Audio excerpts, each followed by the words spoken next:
So we are headed into a game 3, tied up 1-1 between these two. It went upset for Mighty to take the first game, but again, it feels like they lost the first game even though they killed the core. So L5 has a large amount of momentum right now. Yeah, they do have the momentum, but I don't think they will be totally happy, to be honest, because Tempest will be waiting and looking for that second place spot. And of course, L5 wants to head to BlizzCon directly, playing even one more match in the playoff. You just have to show up so much more before the actual BlizzCon matches, which matters a lot more, of course. Which you want to hide, yeah. And you could lose. That's also, I mean, of course. So like, it's you have to play really seriously, like you said, and so you will show some matches. The playoffs, as far as I know, just given the history of how it's always been, the playoffs will probably be on the same patch as BlizzCon as well. So you're not like dealing with you know, when people go back and watch the VODs, it's the first VOD they watch when they're trying to get ready for you, right? And this is not about like, oh, like Korea's going to see all the strategies. This is like the world is going to see all of your strategies. So, all right, we're going into Infernal Shrines for Game 3. This will be the map pick of L5. So first ban will go to Mighty. See, so far today, 0% win rate with Leoric. Well, I think March of the Black King did not work out so well for them last time. I think the most they ever got out of it was almost killing Sonya that one time. But not even killing Sonya. Yeah. You can't really catch Sonya, of course, once that spear is upgraded. Yeah, very difficult. So, as you can see, Leorics are part of this map as well in the little graphic there. So I think that there's a high chance he'll make an appearance here. There he is. Better shot of him. He's always been a high pick on this map and was a must pick and a first ban even when he was first released on this map. I think we're close to being back to that old times when as Leoric got the rework, and Korea is all the time and always, not just in Heroes, in most of the games around the world, they're always late to the meta. They don't like trying new thing. Maybe they, after watching something happen, maybe they will bring it and try what happens. If it works, then there will be a change. But okay, wow. This is a change. First Lucio. We were talking about Lucio, not just today, days before, but this means L5 will not get Greymane though. I don't think they want to take Greymane. It doesn't seem that way. It doesn't seem that way. So is this going to be a mage comp out of them to try to defend or kill the defenders at range with a little bit more poking, or is it going to be some sort of early dive comp because they got the ETC early? Lunara is available, but has this really worked out for Mighty so far? Not so much. Like they could just take Uther and Lunara here, but is that the right move right now? It's a tough question. It hasn't really worked for them. It's worked for them in some of the fights, like on Sky Temple. They won a few of the early fights with a composition very similar to that one. It was with the Rhaegar, of course. But, okay, they are going to take the Uther Sonya. And so this leaves the Lunara question mark here. They could ban it. L5 could be safe. But I think Mighty has to ban Greymane. Do not let that through again. Sonya's still in that phase, dyeing her hair white and weird makeup and whatever. Yeah, those high school Sonya. High school Sonya. High school Sonya. Mom doesn't understand. Mom, I'm 13 and 8. I can stay out with my friends late. Mom, look at my win rate. I'm old enough. Yep. Cassia ban, of course. I think L5 actually wants to take Greymane after watching the second ban now. I don't think they were initially thinking about it because it was very obvious that Mighty will take Greymane when it's open before the second ban phase. Yeah, I like the Cassia ban actually, because this is leaning towards the comp we saw in Game 1. And this basically it's telling Mighty that we're about to play Greymane, so please ban. Please use your ban card to ban Greymane because we have something else in planned. This is what I'm getting right now.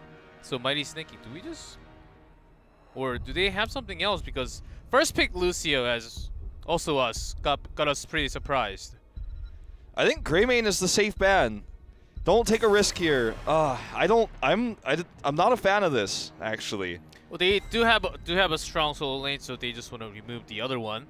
I think that also gives power to Sonya, but they drafted Tyrael with this comp last time they ran it, and there's no indication that L5 would draft Tyrael here. They could take Tyrael if L5 took Malthael, you know? Like, this is still a strong ban, right? I'm not going to say it's the wrong ban, or sorry, that it's a bad ban, but I think it is the wrong ban. I think that now you give SC the ability to play Rehgar or they grab Rehgar in the Greymane, flexible final picks for their solo lane, and sure, now they don't have Malthael, but I don't think they're really all that concerned about it. This is not going to be a Malthael draft from L5. And I don't think that Mighty and I are on the same page as to what their problems lie in. I think the problem lies in that SC's Greymane is so good that he is just dominating each and every team fight. Maybe they're thinking just taking away Uther. Taking away the armor on the Greymane is enough. Well, look at that. But they will probably have another support coming out because it's double warrior, the front line, ETC, along with Arthas now. And Sonya will be having a tougher time compared to game number 1. And guess what? This time, they don't even have the Cassia that they had to try to deal with the Greymane in the beginning parts of those fights on Sky Temple. They don't even have that tool.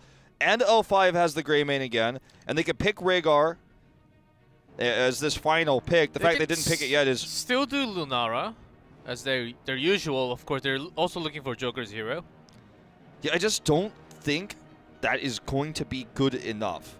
Because they've consistently shown in both first games that it simply was not. The Cassia in game 1 won them the first few fights, but in the later game, the positioning was better for L5. SC dominated, and they won that last fight, even though they lost the boss.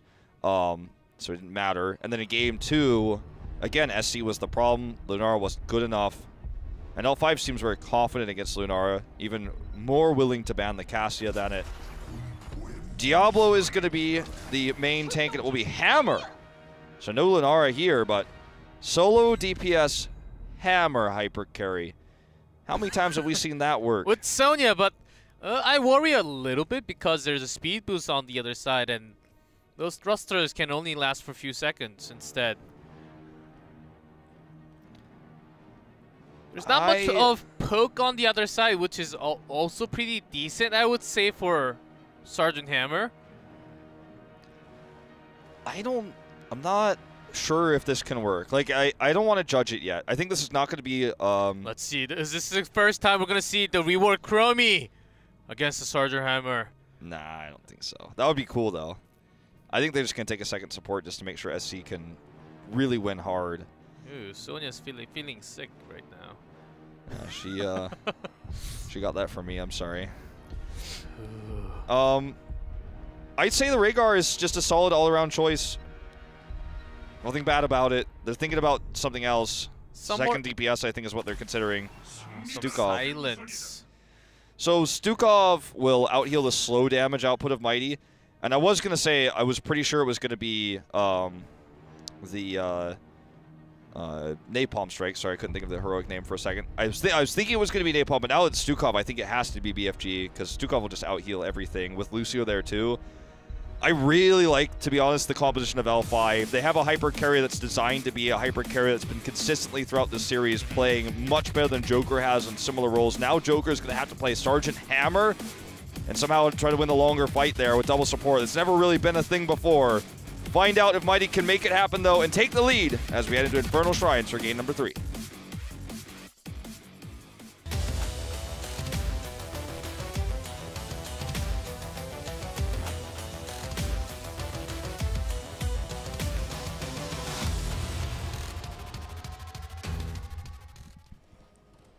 In blue, L5, Hooligan on ETC, SC on Greymane, Jungha on Arthas, STE on Lucio, and Swoi on Stukov.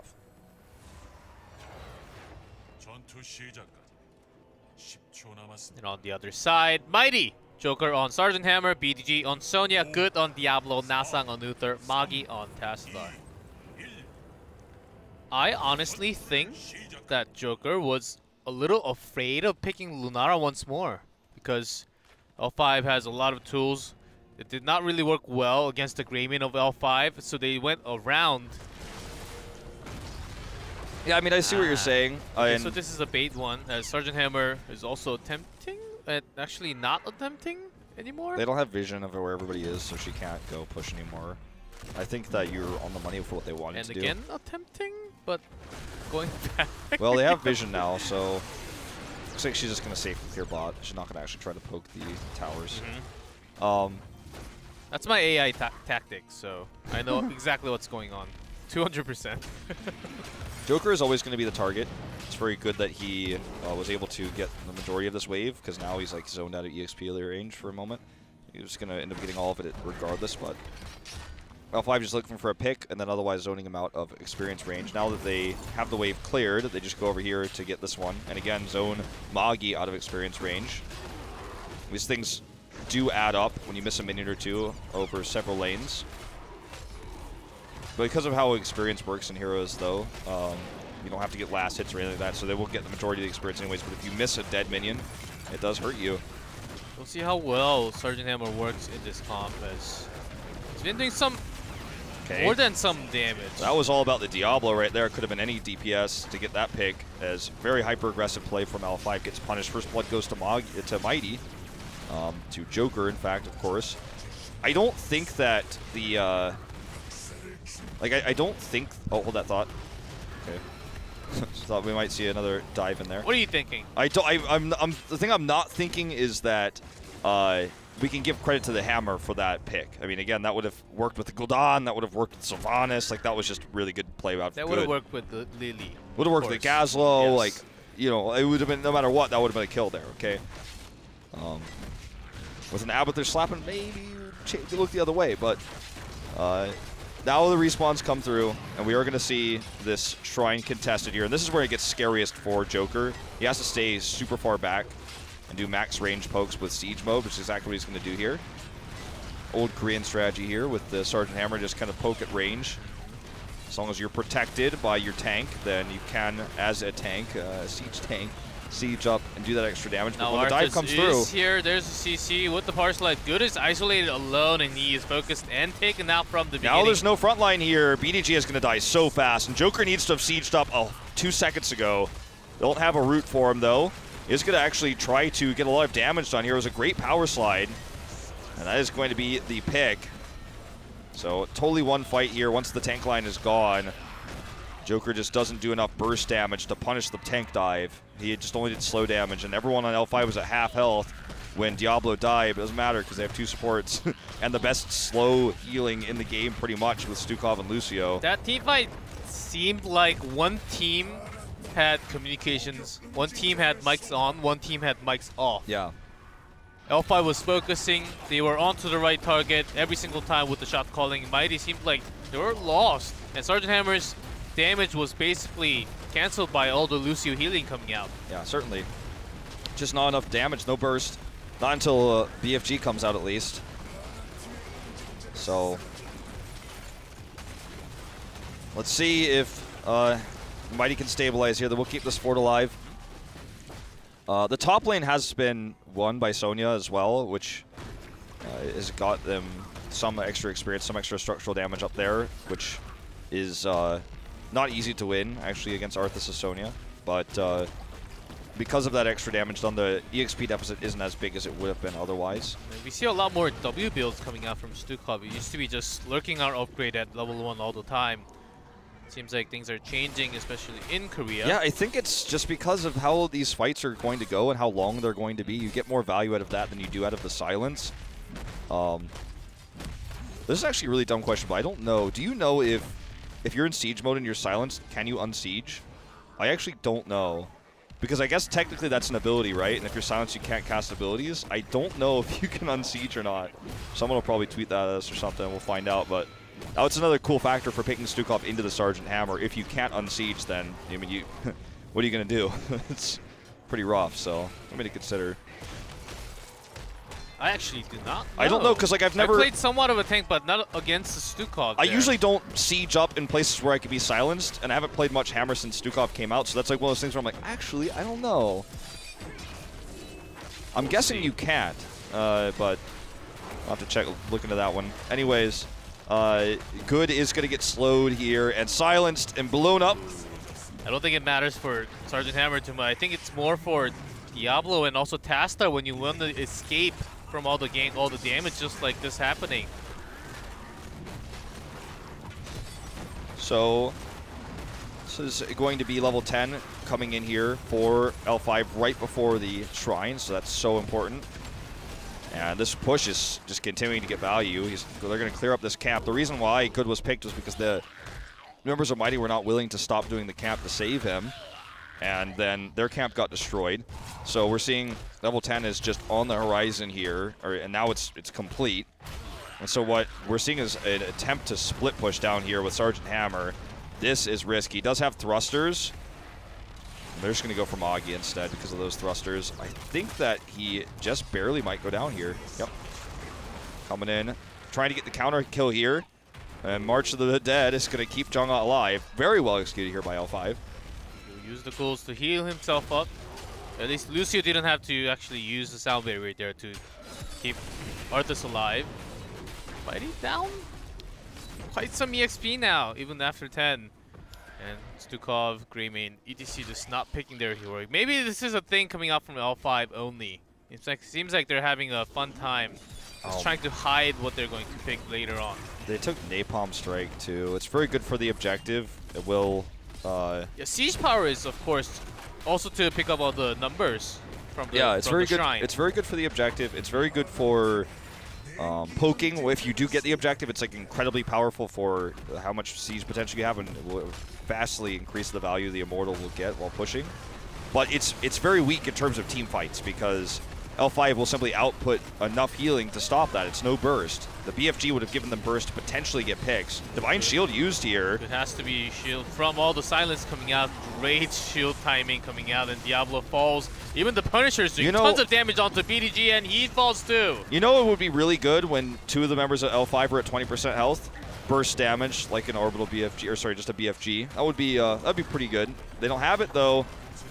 And so, you know, Sergeant Hammer is just tickling everybody, and we're going to keep watching these team fights where I watch everybody on L5 go very low, and then Bio Kill Switch is activated, everyone goes back to full health, and everyone forgets that the first part of the team fight even happened, and then you look at Mighty's health bars, and they don't have sustained healing, they have Uther Burst, they have Tastar Shields, and then suddenly it's like, oh, well, everyone was on low health, and now everyone on L5 is on full health again, but Mighty doesn't have any health, and now they're dead.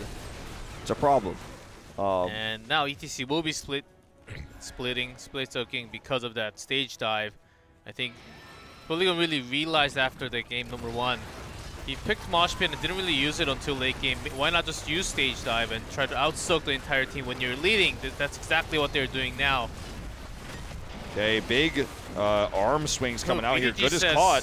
Thanks to Swoy actually escaped that because of those arms.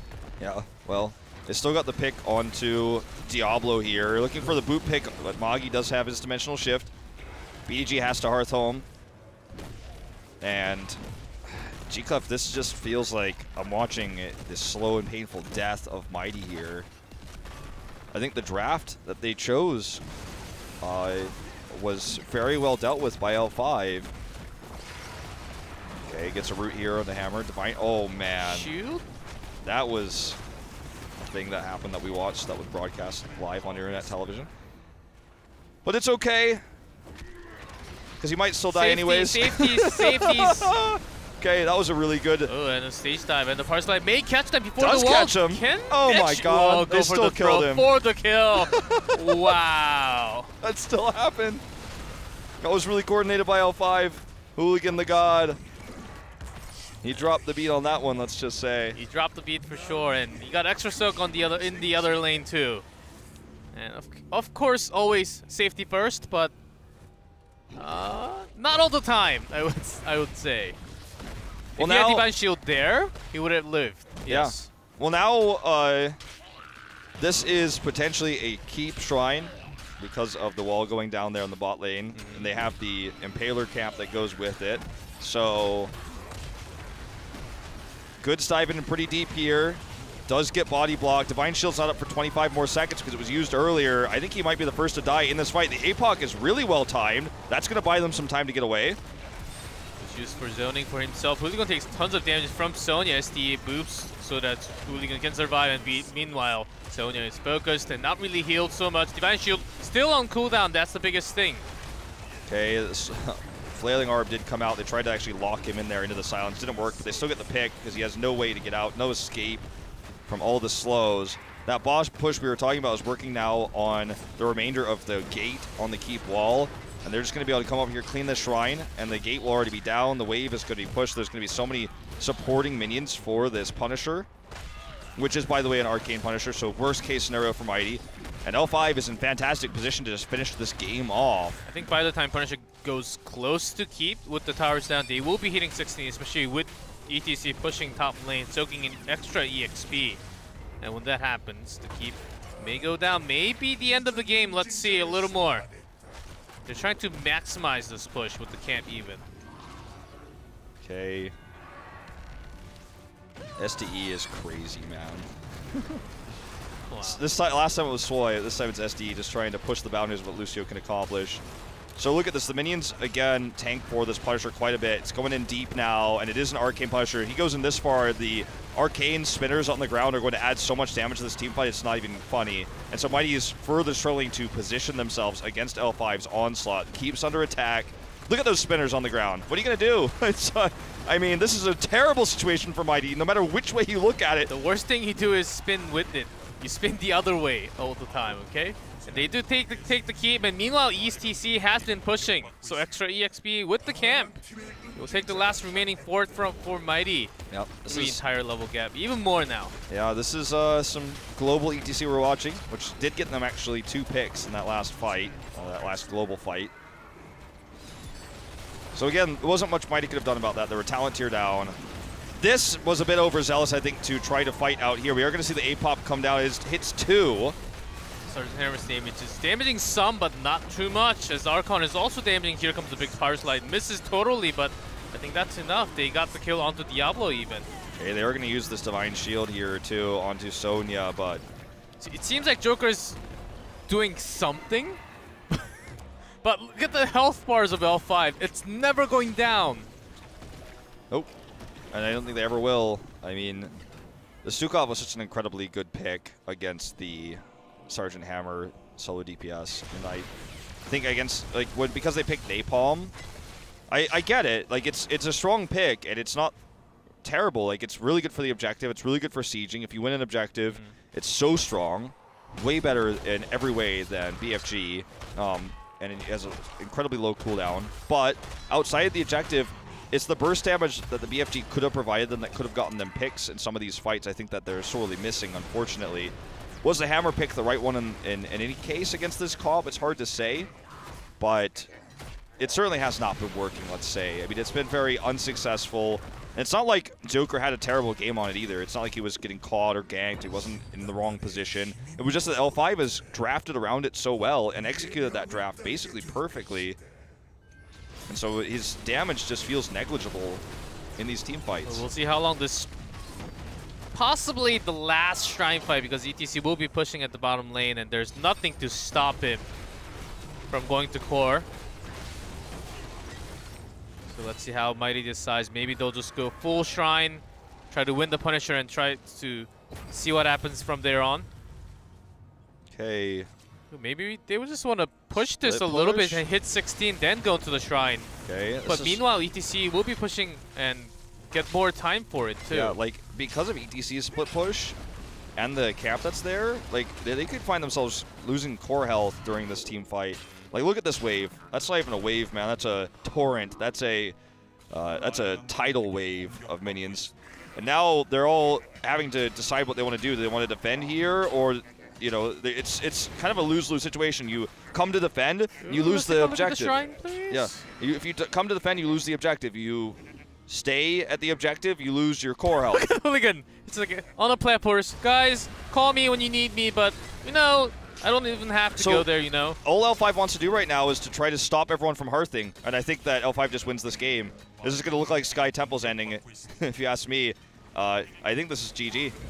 Well, let's see. No They're one can making hurt. this work. There's the APOC. The silence is huge on Diablo. And Sonya comes in, the ETC dives in, but Diablo's already dead. The silence is working so effectively against Diablo. Yeah, and the core is under attack, man. This game will end before the team fight does. BDG will die. The lost team fight here for Mighty, and the core will go down. That is GG. L5 will take match point here. We're going into 2-1 as we head into game number 4. That's it, GG. And it feels like Mighty just had no idea what was happening. And they can defend and defend a Punisher top. It's not like if they didn't take the objective, they lose the game. They had to keep up. So defending the push that was going to literally kill them and end the game was the obvious choice. They didn't take it. And so you and I were watching this a mile away. That's why the Observer was watching it too, because whatever was happening at Top Shrine literally didn't matter. They were never going to be able to Hearth home after they committed to fighting. They're never, ever, ever, ever in a million years ever going to be able to go home. That game ended before that fight started. The game ended when they decided to fight and went for the fight and started moving down the lane. It was over. There was no way to win there. I think it was over the moment they decided to go to the mid lane instead of the bottom lane and take the towers out to hit 16. If they went to the bottom, maybe clear camp and then come back, it would have took a longer time for sure, but they still had to keep remaining on top so they can still buy a lot of time, try to have some kind of major comeback. Of course, it sounds very hard still at the moment, but if you delay a little more, maybe you can get some chances. But this decision, I also do not agree, of course. So 3 for 3, Greymane today. SC has been killing it. And I think that allowing the Greymane to go through each and every time is the main, like, it's the big sticking point. It's the point I look at and go, huh, there's a little bit of a consistency on what L5 is doing. It's about this Greymane pick that they don't even pick early because they know that for some reason Mighty doesn't care about it and is going to continue to give it over. And consistent damage is what SC has been able to put off in these fights with his Quicksilver Bullets build that is so popular in Korea right now. It's the meta build. We've seen a lot of changes in Greymane over the years, but this is the meta build right now. And Mighty is drafting Hammer. They tried Lunara. They tried to make that work. I think step one, don't give SC Greymane. They're like, step one is don't give SC Vala, but I'm like, well, hold on a second. Like, okay, maybe we need to first ban Greymane, let him have the Vala and play around that a little bit differently. Even without Greymane, I think number 0 is right now for L5 is Lucio, actually. They pick Lucio, and maybe Mighty should first ban Lucio. I don't agree with, I would never actually agree with first ban Lucio, but in this series, I would agree if Mighty actually start the draft with banning Lucio. I think that's an okay choice. I would not be upset about that. I would be pretty okay with it. So we're going to head into this next game in a moment.